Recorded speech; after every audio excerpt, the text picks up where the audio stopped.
Bonjour à tous et bienvenue dans ce Swiss Bliss. Je ne sais plus combien de édition on est, mais en tout cas aujourd'hui on est le 18 mars 2022. Globalement on vient de traverser une relativement bonne semaine sur le marché suisse.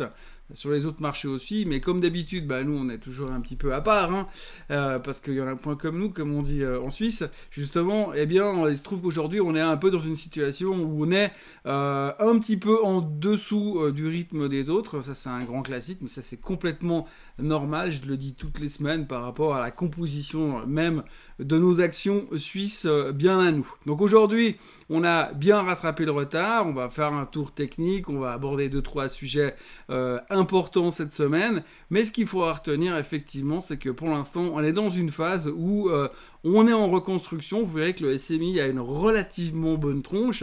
Alors aujourd'hui, c'est clair qu'il faut continuer à travailler dans les mêmes directions dans lesquelles on est. Il faut être très prudent, c'est-à-dire qu'on peut faire de l'investissement long terme.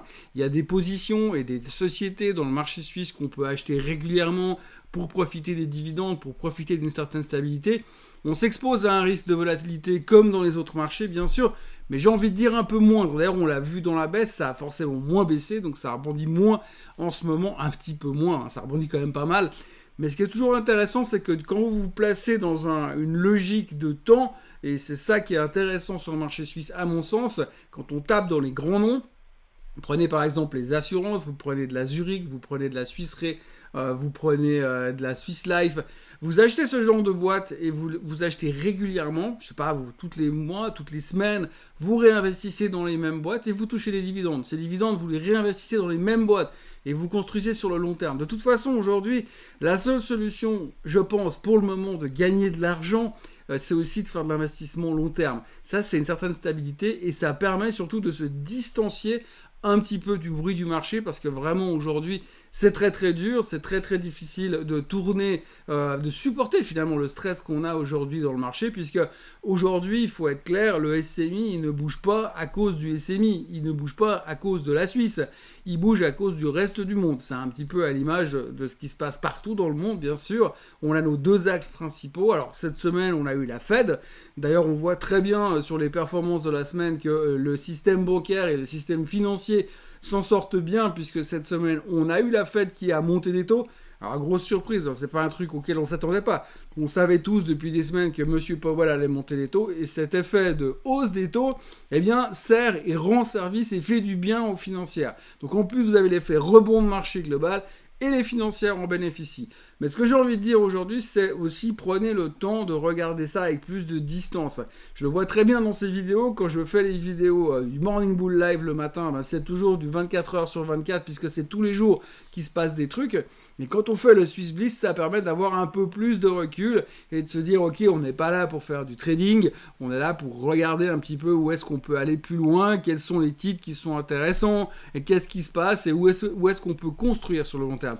Et je vais marteler le truc, en tout cas en ce qui me concerne, je dis pas qu'on peut pas faire de trading sur le marché suisse, non, il y a des boîtes qui s'y prêtent, il n'y a pas de souci. D'ailleurs on va voir aussi tout à l'heure Novartis, c'est un exemple mais tellement flagrant cette Novartis, je me prends la tête à vous redire toutes les semaines, il faut jouer le range, il faut jouer le range.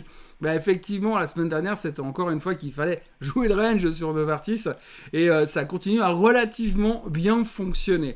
Donc en gros, il y a des choses où on peut faire du trading, bien sûr, mais je trouve surtout ce qui est intéressant sur le SMI, sur la Suisse en général, c'est ce côté safe haven. Pour l'instant, effectivement, on a la recherche de choses relativement défensives, mais ce qui est bien et ce qui est vraiment positif, c'est de pouvoir construire et se dire, ok, moi j'aime bien telle ou telle boîte et tous les mois, je vais en acheter une ou deux actions et je m'assois dessus. Et puis on se revoit dans 25 ans et vous verrez que finalement, vous ne serez pas vraiment déçus par la performance de vos portefeuilles. En gros, relativement jolie performance du SMI sur ces 7 derniers jours. Grosso modo 5-6% de hausse sur la semaine. Un peu à l'image des marchés européens. On a rebondi parce que tout d'un coup, on est en train de se détendre un petit peu dans la suite du rebond de la semaine dernière. On a eu le pétrole qui s'est pété la figure, vous l'avez tous vu, donc du coup on souffle un peu mieux. Alors vous verrez aussi que le pétrole s'est pété la figure, mais par contre ça n'a pas baissé à la pompe, hein, en tout cas pas tant que ça. C'est assez marrant parce que quand on regarde le chart qui s'affiche à l'instant sur l'écran, eh bien ça c'est aux États-Unis, d'accord, mais vous voyez l'effet hausse du pétrole et hausse du baril, et donc du coup vous avez plutôt l'effet hausse du baril et hausse du gazole, enfin de l'essence à la pompe, et en voyant cette hausse du prix de l'essence à la pompe, eh bien on se dit ok c'est bien corrélé. Vous voyez comme c'est corrélé à la hausse. Par contre vous voyez depuis une semaine le pétrole il a perdu 30%. Et puis, c'est toujours pas décorrélé. Donc, le prix du gallon est toujours très cher et le pétrole a rebaissé. Alors, c'est toujours quelque chose de très intéressant, hein, parce qu'on nous dit, on répercute tout de suite le prix du baril parce que les pauvres pétroliers, forcément, ils doivent payer plus cher le baril pour le transformer en essence. Mais donc, ils vous répercutent le prix tout de suite. Et puis après, quand ça redescend, quand le prix du baril redescend, mais que l'essence ne baisse pas, on nous dit, oui, mais tu comprends parce que je dois éponger les stocks d'essence chère avant de les remettre avec de l'essence bon marché. Alors c'est marrant, ça marche que dans un sens et pas dans l'autre. De là à dire qu'on nous prend pour des... Enfin bon, ça est une autre histoire. Toujours est-il que pour l'instant, ça a aidé le rebond global, ce retour du pétrole a soulagé un petit peu les investisseurs. On s'est dit effectivement le risque d'inflation est moindre. Si on écoute ce qu'a dit Monsieur Powell cette semaine, on va pas revenir en détail dessus, mais lui il pense effectivement qu'on n'a pas encore vu une baisse de l'inflation et que ça viendra quand même plutôt dans la deuxième partie de l'année. Et c'est vrai qu'il faudra faire très attention à cette baisse de l'inflation qui on espère viendra. Mais pour l'instant il y a quand même 2-3 choses à surveiller qui sont assez importantes. D'abord le baril est toujours dans la zone des 95 $, donc ça reste relativement cher par rapport à là où on était il y a 6 mois. Je rappelle quand même qu'il y a 6 mois, on était autour des 64 $. Et puis je vous dis même pas, il y a 2 ans, on était en négatif. Donc il y a forcément un coût, une répercussion qui se fait sur le marché. Donc ça, c'est la première chose. Mais quand vous regardez le reste des marchés, des matières premières, et c'est là où il faudra faire très attention à l'inflation ces prochains temps, eh bien c'est là-dessus, c'est sur les matières premières.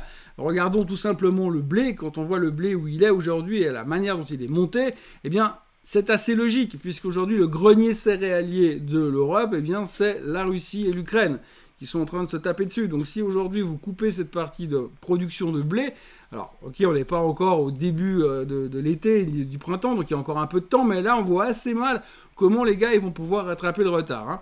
On sait bien quand même qu'aujourd'hui, les premiers chiffres qu'on a eu du côté agricole, on suppose que 40% de la production céréalière en Ukraine, c'est mort. Mais je ne sais même pas si on peut espérer qu'il y aura encore les 60% qui restent. Et du coup, la Russie, qui en produit aussi beaucoup, c'est pas sûr qu'ils viennent commencer à nous les vendre, vu ce qu'on leur a mis dans la tronche en termes de sanctions.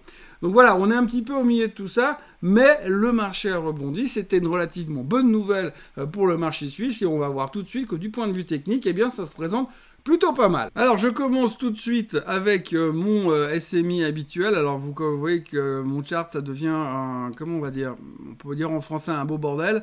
Il y a des traits partout, il y a des tendances partout, mais ce qu'il faut retenir aujourd'hui d'un point de vue technique, c'est que le SMI, vous le voyez, est dans un canal descendant que l'on voit ici, qui nous pèse sur le dos depuis un bon moment, depuis la fin de l'année, ou plutôt le début de l'année 2022.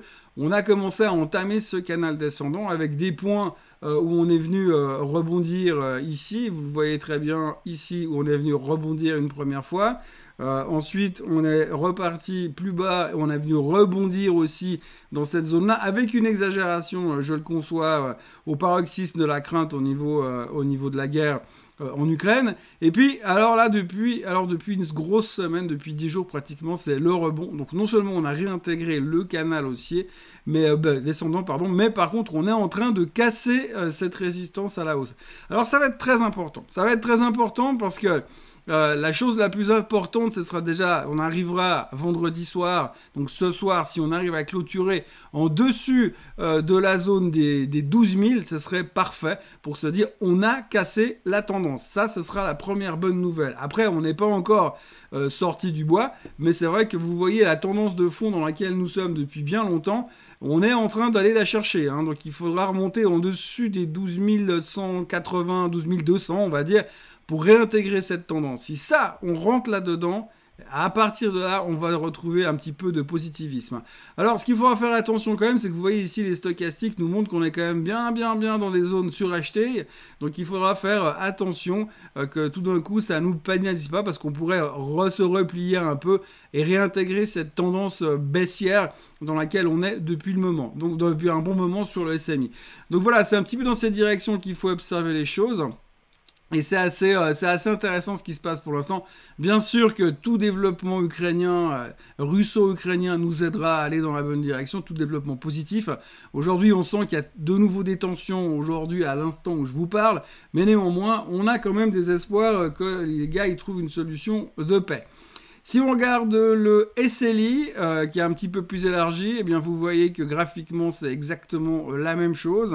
On a rebondi en dehors de ce canal haussier où on s'est fait très très peur. Et là aussi, on est en train de tester ce canal descendant. C'est pas une surprise, hein, mais il faudra aussi revenir sur le SLI, on va dire au-dessus des 2000 pour dire qu'on est sorti de l'auberge, en tout cas pour l'instant, même thématique que sur le SMI. Vous voyez que le long terme, le canal long terme est possible. Il est possible qu'on puisse aller le réintégrer et ce serait la chose la plus importante. J'imagine que sans le SMI, et bien sûr que le SLI n'ira pas et vice-versa. Donc voilà, c'est quand même beaucoup de composants qui sont assez similaires.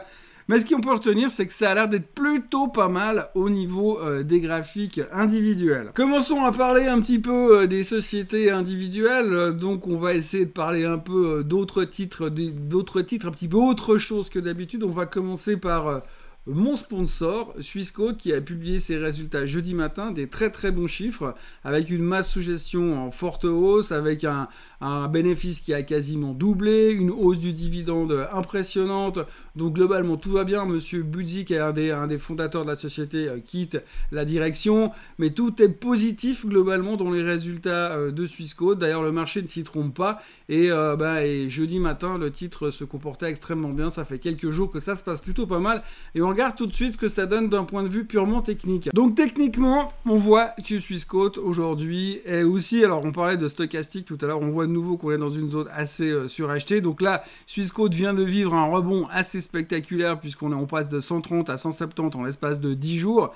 Le mouvement haussier est spectaculaire à l'image de pas mal de financières, mais là en plus vous avez la financière qui est un peu encore en plus attirante parce que c'est un peu le côté technique, techno je veux dire, et donc du coup le titre a repris 34% depuis les plus bas. Donc aujourd'hui on va dire presque logique qu'on marque le pas. Les résultats sont vraiment intéressants, vraiment bons, vraiment positifs, mais là on revient un peu dans une zone de résistance qui était un ancien support. Donc vous voyez, si on revient en septembre 2021, on voit que pendant un moment on a pinaillé sur la zone des 170 et puis ensuite à la baisse on a cassé cette zone des 170 et c'est depuis là où on est repassé un petit peu dans cette tendance un peu plus morose en repassant en dessous de la moyenne mobile des 200 jours qui passe par là.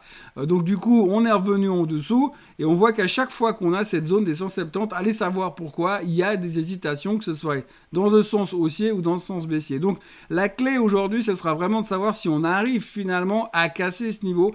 Et je crois qu'il faudra regarder en début de semaine prochaine si on arrive à repartir tout de suite. Et alors idéalement, il faudrait que vendredi soir, on clôture en dessus des 170 francs suisses. Ça serait absolument génial pour dire on reste sur cette tendance. On a une tendance qui se dessine un petit peu là. Bon, c'est un petit peu tiré par les cheveux parce que les tendances verticales, je suis pas tellement fan. Mais en tous les cas, on peut se dire qu'éventuellement, même si Swissquote redescendait sur les 160 francs suisses ces prochains jours, c'est pas une catastrophe.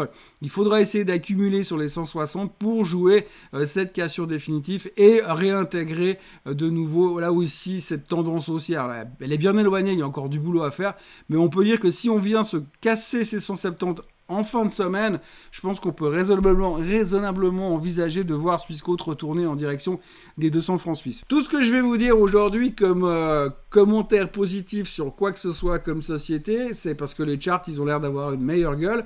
Il faut bien penser surtout que tout ce que je vous dis d'encourageant, c'est parce que les charts le montrent, mais c'est aussi parce que pour l'instant, les choses se détendent sur l'Ukraine. Si tout d'un coup, ils commencent à se tirer dessus de manière un peu plus agressive et puis que ça commence à dégénérer de nouveau là-bas, il faut vous dire que tout ça, on pourra tirer la chasse dessus, même si les chiffres sont bons, même si les graphes ont monté cette sensation, cette envie de rebondir relativement plus haut, eh bien, on aura le même problème. On reste extrêmement tendu. Je l'ai dit plusieurs fois, on est dans un marché géopolitique. Mercredi, on a parlé beaucoup macro à cause de la réunion de la Fed qui a apporté quelque chose dans le sens constructif. Parce que du coup, ça nous a ramené à la macro, on a pu parler des chiffres économiques, on a pu parler de l'inflation, avoir une vision. Ce qu'il faut retenir quand même, c'est que la Fed a une vision très claire de ce qui va se passer. C'est hyper gonflé dans cet environnement, mais au moins on a pu parler micro. On parle très peu microéconomique en ce moment. Là, aujourd'hui, on parle de Swissquote parce qu'ils ont publié leurs résultats jeudi matin et c'était bon. Donc il faudra suivre attentivement, c'est ça qu'il faut retenir. Mais pour l'instant, même si les chiffres sont excellents, et même si tout d'un coup demain, on a une nouvelle... Et si demain, on a un regain de tension du côté ukrainien, autant vous dire qu'on va oublier complètement que les chiffres étaient bons. Donc pour l'instant, si on retient qu'une chose sur Swissquote, c'est que les chiffres étaient très bons.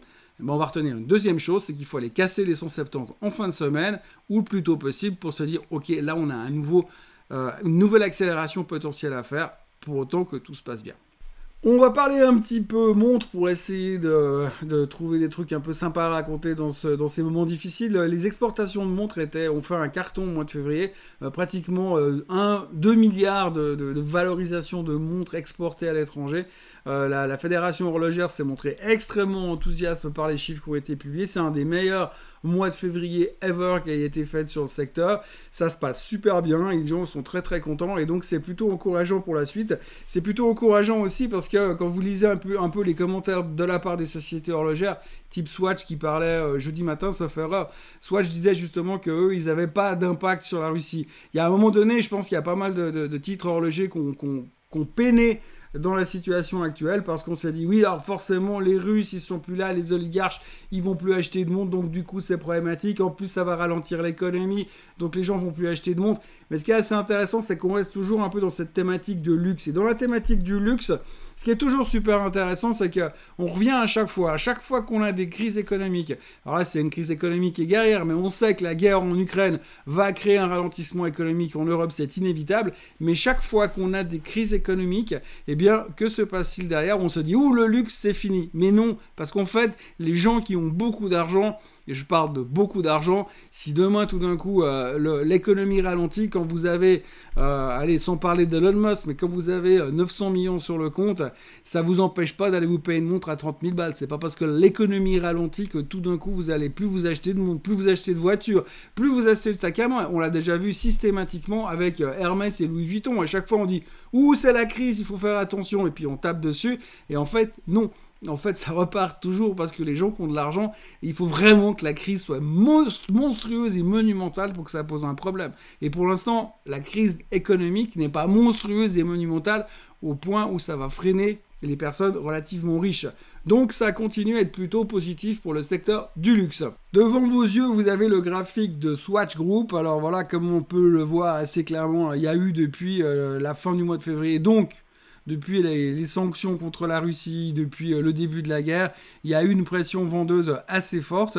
Et donc on voit très bien que le titre a tout cassé à la baisse pour se retrouver au fond du bac à 223 francs suisses. Ce qu'il faut retenir maintenant, c'est que finalement, eh bien là, vous voyez, on a une zone de support et on est en train de revenir dessus. Et ça, c'est une bonne nouvelle. En tout cas, pour Swatch. En tout cas, quand on voit les commentaires qui ont été faits par la société cette semaine, on n'a pas l'impression que ça se passe si mal que ça. On a surtout l'impression que le marché a anticipé beaucoup trop de choses. Et puis, comme je viens de vous l'expliquer par rapport au luxe, eh bien, on voit que les gens continuent quand même à consommer plutôt pas mal au niveau des montres. Et si on fait un détour par le grand frère ou le concurrent, on va dire, à Richemont, même type de configuration. Alors Richemont, là aussi, a lâché depuis le début de l'année. On a peur d'un ralentissement économique, on a peur de l'inflation, blablabla. Mais de nouveau, n'oublions pas que ceux qui ont les moyens, ils vont continuer à s'acheter des trucs. Hein, donc c'est pas la plus grosse crainte à avoir. Là aussi, on a eu un rebond relativement intéressant. Il va falloir casser la moyenne mobile des 200 jours sur Richemont pour pouvoir espérer repartir un petit peu à la hausse. Pour l'instant, c'est pas le graphique le plus sexy qu'on va trouver sur le marché suisse. Vous voyez, moi j'avais un target à 145 francs suisses, mais c'est pour la fin de l'année, donc j'ai encore un petit peu d'espoir. Pour l'instant, il faut aller chercher cette moyenne mobile des 200 jours. Et si on arrive à s'établir la semaine prochaine au-dessus des 120, c'est un titre que je regarderai volontiers pour essayer de jouer le move 120-135 pour aller rechercher les bas de cette configuration qu'on avait ici. Donc, globalement, plutôt constructif sur le luxe. Hein. D'expérience... Ok, c'est pas des sacs à main, c'est pas la maison de Monsieur Bernard Arnault, mais quand on regarde la structure du marché suisse et la performance récente de la consommation de montres, eh bien, on peut se dire qu'il y a encore du potentiel à jouer dans cette thématique-là. Donc, à surveiller. On pourrait se positionner déjà maintenant sur Richemont, mais pour avoir un certain confort supplémentaire, j'aimerais bien l'avoir passé en dessus des 120 d'un point de vue technique avant de me dire, ok, je vais peut-être essayer de jouer le move suivant. Parlons un peu produits structurés. Alors pour certains d'entre vous, je ne sais pas si vous maîtrisez l'aspect produits structurés, je ne parle pas des produits dérivés, je parle des produits structurés, tous ces baskets, reverse convertibles, autocall, tous ces machins où il y a des baskets de plusieurs titres à l'intérieur qui vous donnent un coupon et qui vous êtes stoppé si vous touchez des niveaux de barrière. Alors le produit structuré est quelque chose qui marche super bien dans les marchés financiers, surtout quand on est dans des tendances bullish. D'ailleurs, ça marche super bien depuis une douzaine d'années, parce que depuis 2008, quasiment, malgré 2-3 petits accidents de parcours, eh bien, c'est quelque chose qui a relativement bien marché. Vous pouvez avoir des coupons relativement intéressants parce que vous pouvez sélectionner des titres qui ont des grosses volatilités et donc c'est très rémunérateur. C'est très rémunérateur pour les boîtes qui en fabriquent, entre autres. Et en Suisse, on a l'exemple typique de Leonteq. Alors Leonteq est une boîte de produits structurés qui gagne très bien sa vie, qui fonctionne très bien, et puis qui a vendu beaucoup de produits structurés ces derniers mois, donc les résultats sont bien et le titre a extrêmement bien performé ces dernières semaines. Et aujourd'hui, eh bien, on arrive à des niveaux où c'est relativement intéressant techniquement. D'ailleurs, cette semaine, elle a été poussée à la hausse par deux instituts zurichois qui étaient assez bullish sur l'aspect technique de Leonteq, et je dois dire que je rejoins assez leur analyse. On va regarder le chart dans 2 minutes, mais ce qui est assez intéressant à regarder aussi et à retenir surtout sur la thématique de Leonteq, c'est que les produits structurés, ça marche très bien dans les marchés bullish. Et quand vous avez des marchés qui commencent à descendre avec des corrections massives et que finalement vous vous faites régulièrement stopper sur des positions de produits structurés, ça marche souvent un peu moins bien. C'est cyclique, ça arrive toujours, il faut accepter le jeu, ça fait partie du jeu. Mais c'est vrai qu'on l'a vu que dans les tendances baissières, eh bien, les produits structurés sont soudainement beaucoup moins populaires. Il pourrait peut-être y avoir des conséquences si cette tendance baissière dans laquelle on se traîne quand même et cette ambiance un peu morose dans laquelle on est continue.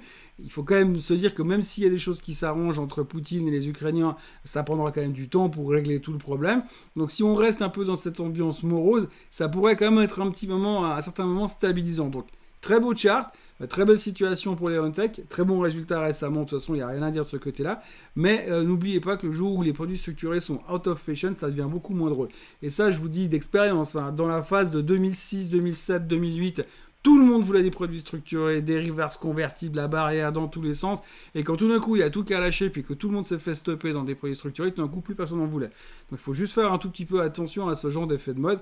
Je ne suis pas en train de tirer sur l'ambulance, mais méfions-nous quand même. Donc voilà le graphique de Leonteq. Donc vous le voyez quasiment au plus haut de tous les temps, un rebond spectaculaire depuis le fond du trou d'il y a 10 jours, hein, puisque le titre a repris quasiment, pas loin de 50%. J'exagère un peu, mais ça fait toujours bien de montrer des chiffres pareils. On arrive à une zone, alors là, attention quand même, de très forte résistance. Hein. Techniquement, ça va être un peu le kit ou double. Si on passe les 72 francs suisses, et puis qu'on s'établit en dessus, là on est en train de démarrer une nouvelle tendance, et puis on pourra aller chercher beaucoup plus haut. Alors il faudra quand même faire attention, hein, parce que effectivement, on est en train de pricer beaucoup de choses, beaucoup de bonnes nouvelles. Le titre vient de 35 il y a une année, ça vaut 72, il a doublé. Et donc, si on casse maintenant, ça va quand même être quelque chose qui part complètement à contre-courant par rapport à l'ambiance du marché actuel. Donc voilà, techniquement, extrêmement bien disposé si ça accélère. Moi, ce qui me fait un peu peur, c'est que je pense qu'après le move qu'on vient de faire, je ne serais pas surpris que dans les jours à venir, on ait quelques prises de profit qui nous ramènent un petit peu plus bas. Je veux dire, même si on perd 10-12% ces prochaines semaines sur Leonteq, il n'y a pas de quoi se jeter la tête contre les murs. Donc à surveiller attentivement, on est très haut, c'est pas bon marché, et on arrive sur une phase de résistance ici qui va pas être facile à franchir. Parlons maintenant de Molecular Partners. Molecular Partners, vous connaissez, c'est une biotech, elle bosse avec Novartis, et alors Novartis qui lui permet de survivre aujourd'hui et de se financer. Ils ont publié les résultats cette semaine, les résultats étaient en dessous des attentes, ils ont annoncé que 10 millions de chiffre d'affaires, le marché attendait 14, quelque chose comme ça. Alors c'est pas la fin du monde quand on parle de 10 millions de chiffre d'affaires ou de 14 millions. Pour une biotech, de toute façon, on sait que de toute manière, c'est des boîtes qui fonctionnent sur l'évolution des produits. Ça coûte de l'argent, ça rapporte rien pendant des années, et puis tout d'un coup, ils ont un truc qui sort et qui cartonne. Donc, ils étaient en train de développer un produit avec Novartis sur la virologie, sur le Covid, et pour ne pas le citer le nom, même si ce monsieur Covid revient attentivement en ce moment dans les marchés. Molecular Partners a donc sorti des chiffres qui étaient en dessous des attentes. Techniquement, le titre revient pas mal depuis la publication des résultats, mais je pense que peut-être, il y a une opportunité à jouer pour ceux qui ont le cœur bien accroché. Voilà le graphique de Molecular Partners. Alors, vous avez donc à ce niveau-là la moyenne mobile des 200 jours qui se passe gentiment par les 20 balles. Ce qui est assez intéressant, c'est que dans la publication des résultats qu'ils ont annoncés cette semaine, Molecular Partners a garanti le fait qu'il serait financé sans aucun problème jusqu'en 2025. Ils vont continuer à se développer dans les secteurs de l'oncologie et de la virologie, et que Novartis, leur partenaire principal, qui a les poches profondes et pleines, vient justement de leur verser leur nouveau versement de soutien. Donc là, ils ont tout ce qu'il faut pour être opérationnels et continuer leur boulot de manière relativement sereine pour ces prochaines années. Alors 2025, c'est demain, mais il reste quand même un petit peu de marge de manœuvre. Globalement, moi, quand je regarde ce genre de graphique ici, vous voyez cette moyenne mobile 200 jours qui, tout à l'heure, je vous expliquais que on voit que chaque fois qu'on passe d'un côté ou de l'autre, on a une accélération dans un sens ou dans un autre. La dernière fois qu'on est passé en dessus, on a une accélération assez folle en direction des 30. Et là, on est en train de tester ces niveaux-là. Donc j'ai l'impression que pour l'instant, qu'on est en train de stabiliser, donc j'aurais tendance à vouloir racheter un peu de Molecular Partners pour jouer un rebond en direction des 24-25 francs suisses. C'est pas le truc exceptionnel qu'on attend, il n'y a pas de monstres attentes, puisque pour l'instant le Covid est un tout petit peu moins à la mode, quoi qu'il repart à toute vitesse du côté de Hong Kong ou du côté de la Chine, et on voit quand même qu'il y a certains chiffres qui laissent supposer que on pourrait se faire une 6e vague. Donc on parle à nouveau un petit peu du Covid, ça pourrait peut-être redonner un petit peu d'engouement spéculatif. En tout cas, moi, sur le niveau des 19-25, je me repositionnerai volontiers sur Molecular Partners avec un stop assez proche, parce que finalement ça continue à descendre. C'est clair qu'on peut avoir une accélération sous la moyenne mobile des 200 jours, mais peut-être qu'il y a quelque chose à surveiller ces prochains temps. Il y a eu 2-3 corrections de target après la publication des résultats, ce qui justifie un petit peu cette pression vendeuse. On peut pas faire une semaine normale de bourse et de trading en Suisse sans parler du Crédit Suisse. Alors c'est pas parce que j'aime tirer sur l'ambulance, mais Crédit Suisse est de nouveau épinglé régulièrement dans la presse. Rien de grave cette fois, je vous le dis tout de suite, rien de grave pour l'instant, mais elle est même plutôt bien positionnée d'un point de vue stratégique et technique, puisqu'elle rebondit relativement bien parce que c'est une financière. Alors aujourd'hui, elle se fait épingler dans la presse parce que il y a une ONG qui s'appelle, j'ai oublié le nom de l'ONG, c'est pas très important, mais qui les a épinglés comme quoi ils continuent à financer le gaz russe et le pétrole russe via des crédits et via des investissements. Ils ont Greensill qui a demandé il y a plusieurs personnes qui ont demandé des dommages sur l'affaire Greensill. Et puis autrement, à côté de ça, eh bien, on a encore pas mal de mots qui disent que de rumeurs qui laisseraient supposer qu'ils sont en train d'étudier la possibilité de sortir du marché de la gestion de fortune du côté russe, parce qu'effectivement aujourd'hui avoir les comptes des high net worth, des gros clients russes dans vos books, c'est pas forcément très populaire en ce moment. Alors c'est une news que je donne parce qu'on parle du Crédit Suisse, mais ils sont tous dans la même situation. Aujourd'hui, il n'y a pas une banque en Suisse qui n'a pas des gros clients russes. À l'époque, ils se battaient pour en avoir. Aujourd'hui, personne ne veut en avoir. Donc, c'est pas une surprise, c'est normal, c'est un boulot. Et c'est comme tout, chaque fois que vous avez dans une banque, puis qu'à un moment donné, il faut faire de l'argent et trouver des gros clients, et tant que c'est légal, on y va. Aujourd'hui, il s'est passé un truc en Russie qui est indépendant de leur volonté. Avant, c'était pas interdit. C'était compliqué d'ouvrir un compte pour un client russe, c'était pas interdit. Aujourd'hui, c'est complètement différent. Donc, ils veulent sortir, c'est normal, c'est pas à cause du Crédit Suisse. Deuxième chose, le financement du gaz ou du pétrole russe. Là aussi, il faut arrêter 5 minutes. On ne peut pas non plus reprocher une banque de faire son boulot de banque. Et puis, du jour au lendemain, parce que vous avez un dictateur ou un Vladimir Poutine qui pète un câble reprocher à la banque d'avoir quand même financé des opérations dans son pays, alors qu'il y a encore 2 mois en arrière, c'était the place to be. Donc il faut juste relativiser tout ça. Néanmoins, si on regarde d'un point de vue technique, il n'y a pas que du mauvais de ce côté-là. Voilà, le graphique du Crédit Suisse donc est en rebond. Là, on remonte gentiment depuis les fonds du fond de la tasse. Donc, s'il y a quelque chose qui est en train de se dessiner de nouveau, alors c'est pas là où j'irai courir derrière, mais un petit peu ça met un peu de baume au cœur. On est en train de rechercher en direction des 7,50.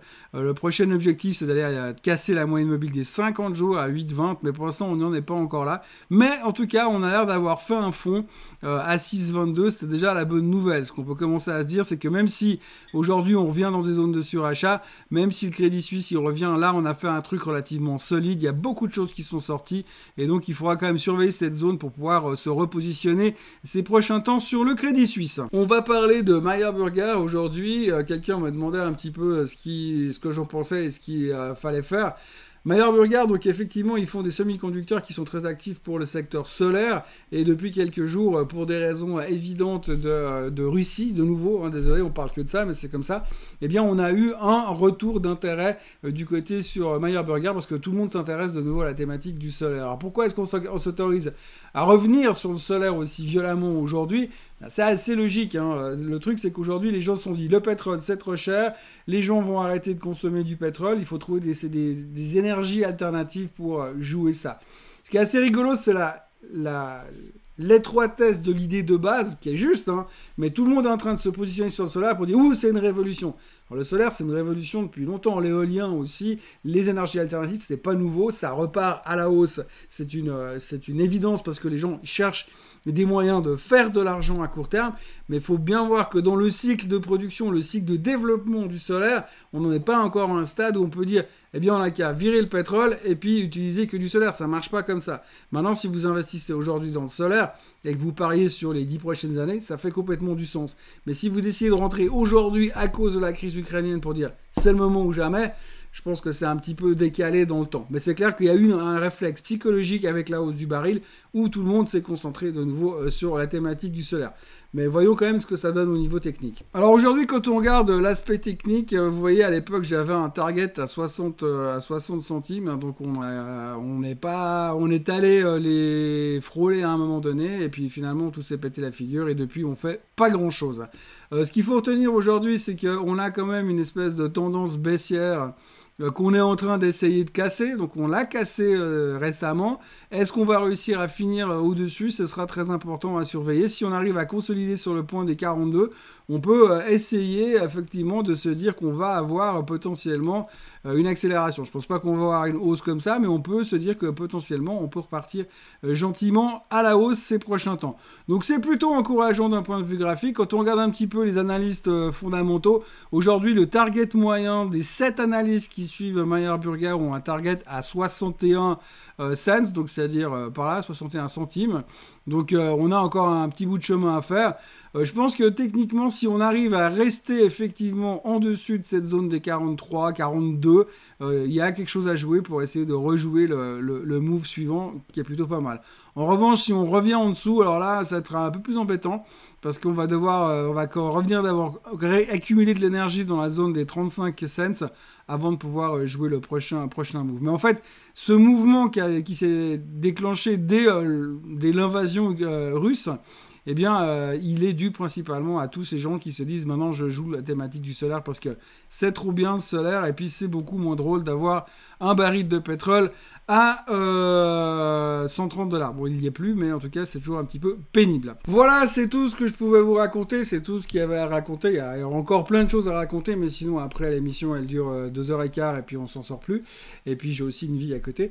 Donc, voilà ce qu'on pouvait dire un petit peu sur la Suisse cette semaine. Moi, je vous souhaite d'ores et déjà un excellent week-end. On se retrouve vendredi prochain pour un nouveau Swiss Bliss. Et puis on se retrouve aussi lundi matin pour un nouveau Morning Bull Live comme tous les matins d'ailleurs. D'ici là, n'hésitez pas à vous abonner à la chaîne Suisse Côte Suisse, ça monte toujours, hein, toujours un petit peu. On est 1000 nouveaux abonnés tous les mois quasiment. Donc on continue avec le bon rythme. Et puis si vous avez aimé cette vidéo, n'hésitez pas à la liker, à la partager. Et puis moi je vous retrouve de toute façon la semaine prochaine. Bye bye.